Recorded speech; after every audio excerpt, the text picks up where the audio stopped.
Whatever you put out into the universe comes back to you. In middle school, there was this dude named Jake. Puberty hit Jake when he was 12. So this dude was like 6 foot tall for no reason. But the first time we got into a tiff, it was after school, we're playing basketball. Me and my cousin Shane were on the same team. Jake fouls Shane. They start getting into it. Jake grabbed my cousin. I just blacked out. I went full throttle. Charlie's Angels. You got a problem with my cousin, you got a problem with me. I run out of nowhere. I snapped and turned into Batman, and I jumped on his back. 2v1. Literally in a single motion. He just cranked and then flung me like a rag doll. I was in a splint for like 3 weeks. Sleeping with a splint is not fun.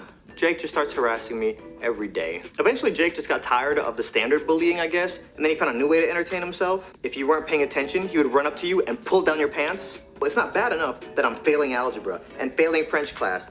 Imagine how traumatic it is psychologically coming to school, looking over your back in between every single class, wondering if you're trying to pull your pants down and you're gonna be exposed, and now I gotta start my OnlyFans account. I say this kind of jokingly, but not jokingly, because it was very stressful when all this was happening. And then one day, everything changed, because we got a new kid, Sterling. I see Jake just looking at Sterling like, fresh meat. First day Sterling gets there, as soon as school ends, Jake goes over to him and pushes him. Sterling pops Jake in the mouth. You know, they say if you ever go to jail, you gotta start a fight on the first day. That. Jake did not hit him back. Something very strange happened. Jake and Sterling became best friends. You know how rappers collab and they do an album together? Yeah, that happened. These dudes went on a bullying tour. They got so tired of bullying people in our class, they started bullying like high schoolers. Granted, I saw Sterling get his butt kicked by the sophomore, and that was one of the most satisfying things I had ever seen in my life up to that point. But these dudes just wanted to fight everybody. I think it was like 8th grade, Jake was having a birthday party, and he came to school and he was telling everybody, like, hey guys, come to my birthday party, and nobody wanted to come. Hey, when you're harassing people, people don't want to be around you like that. I think he put 2 and 2 together, so he started acting really nice. For like a week straight, he was nice to everybody, and then some people were like, okay. So Jeremy said he was gonna go, Robbie said he was gonna go, my cousin Shane said he was gonna go. I was the last person invited, so I'm like, okay, down. Now granted, I'm a nerd. Nerds are my peoples, okay? No matter what outfit y'all see me dressed up in, still nerd. Bullies can just sense nerd. But I figured, let me go to his party, let me get in good with him, maybe he'll leave me alone. Go to this party, and it was pretty fun. His dad was barbecuing. Then the video games came out, and we put on Madden. Not a good idea. I knew this play, HB toss left with Cincinnati, you couldn't stop it. So no matter how bad of a predicament, I could be 4th and 90. You knew what was coming. I beat Robbie, I beat Jeremy, I beat Shane, and then it's Jake's turn. I don't just start beating him. I run HB toss left every play. And I was talking junk the entire time. I made it a point to beat him worse than anybody else at the sleepover. I was thinking this dude is gonna go back to harassing me anyway, so I might as well just get my revenge right now. For 15 minutes, I gave him a taste of what he'd been doing to me for the last 3 years. So then around midnight, we're all in his room and he says, let's all see who can stay up the longest. Whoever goes to sleep first is gonna get it.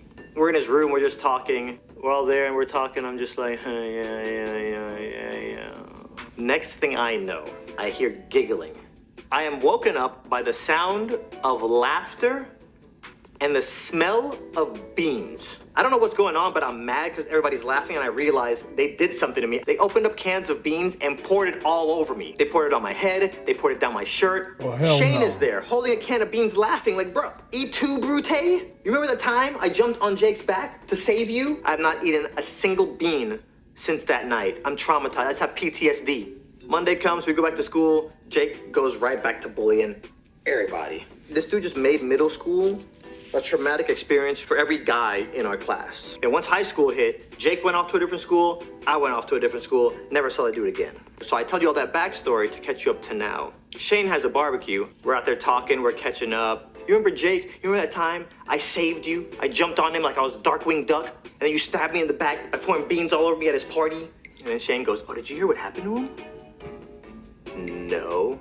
On prom night, he went out partying, got super drunk, got in his car, drove home, and hit a construction worker, and then kept driving. The cops went and looked at the cameras and traced them back to his house, showed up and arrested him, and the judge stacked all that. Driving under the influence, speeding in a construction zone, hitting a construction worker, fleeing the scene of a crime. They gave him life in jail. He has not seen the light of day since the day after prom. Obviously, I was not happy hearing this news, but this is real life, no respawns. I'm gonna get on here and share this story because hopefully somebody can learn something from it. But I don't want to hear any more stories like this. We're all human, we're all gonna make mistakes, but they say what you put out in the universe comes back to you.